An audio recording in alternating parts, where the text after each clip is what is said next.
New Jersey Congressman Jeff Van Drew, a member of the House Judiciary and Transportation Committees.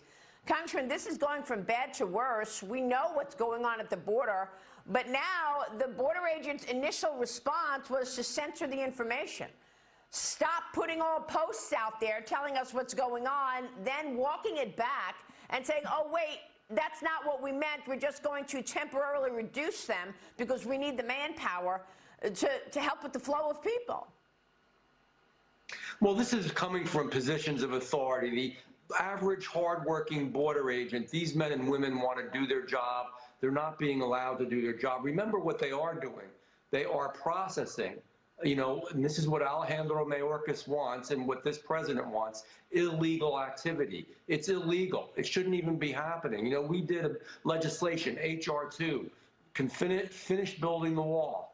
Make sure that you have more agents on the job who are really doing their job. The stay in Mexico policy, the policy of immediately returning them if they do get across the border, more technology to keep our borders safe. Republicans in the House of Representatives passed this bill. It's in the hands of the Senate, and they have done nothing. That's the answer. The second thing here is every state is now a border state. We are all going through hell because of the policies of this administration.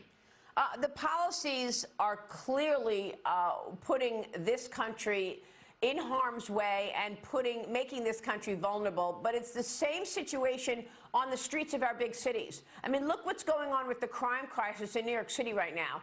It is having an impact on the actual police department. People are retiring, leaving in droves. New data reports show that more than 2,500 cops have already left the force this year. Washington, D.C. reporting its 900th carjacking for the year on Thanksgiving. The total for the year is now 905. So you've got carjackings spiking in Washington. You've got crime continuing to spike in New York. And the police, they're worried that they're going to be liable because of this liability now in New York City. So they're leaving the force, Congressman. Elections have consequences. These prosecutors that got elected in these states, and you mentioned Washington, D.C., yeah, they had a real Thanksgiving, I mean the leadership there, celebration. They reached 900 carjackings. Congressmen have been carjacked. Staff members have had guns held to their heads and have been mugged. It's unbelievable. I'm in Washington a lot, obviously. I tell all my staffers, do not walk alone. Do not walk if you can take an Uber or get in a vehicle or be safe.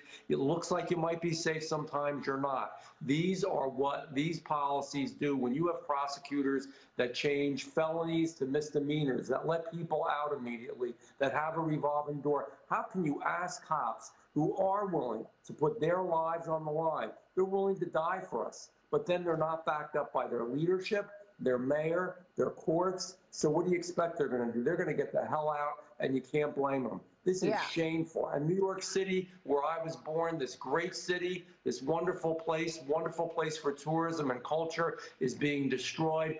They wanted to have sanctuary cities and sanctuary states. Now they got it. And let's see what the result is. We know what the result is. Liz, we know about New York coming up with this legislation that they introduced a bill to require liability insurance. Basically, the police think if there's a problem, if there's a mistake, they're going to be liable.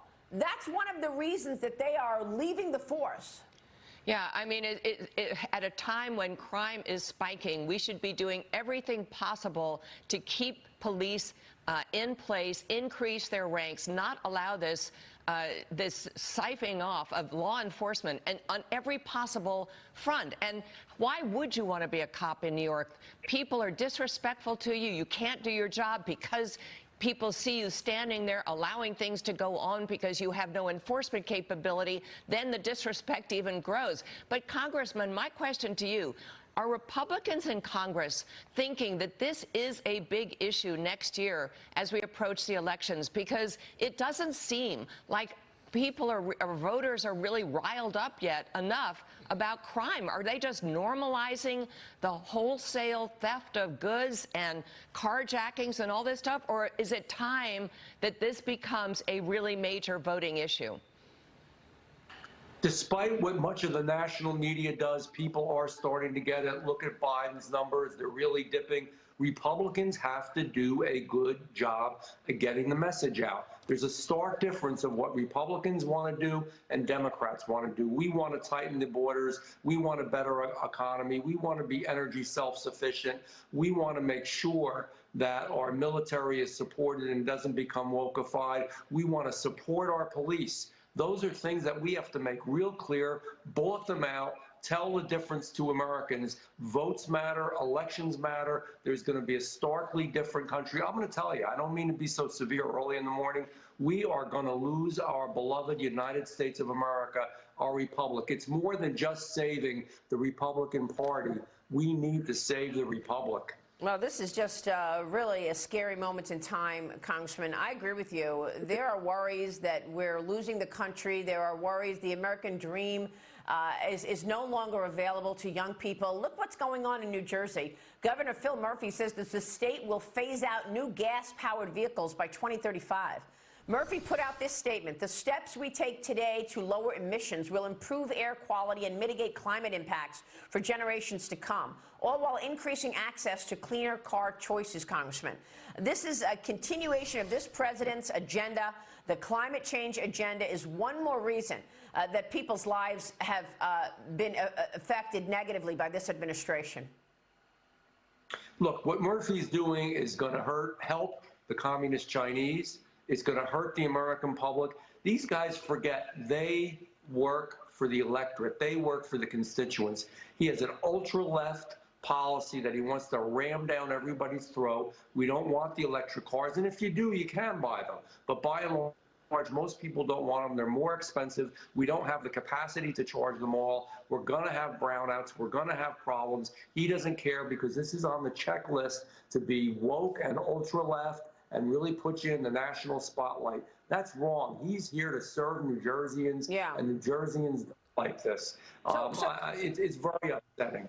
Congressman, do you have an opinion on qualified immunity? I mean, the qualified immunity that has protected police officers is gone in New York, and that's one of the reasons that the cops are leaving. Do you have an opinion on that? The qualified immunity? I do have an opinion on it. To be there. We need qualified immunity to do their job. Look, if somebody's running towards you with a gun, you've got to be able to know that you're going to be backed up by those that are in back of you legally and in every way. That's one of the issues. Very wrong. That's one of the issues in New York, for sure. Congressman, it's good to see you. Thanks very much, Jeff Van Drew in New Jersey this morning. Thank you, sir. We'll be right back.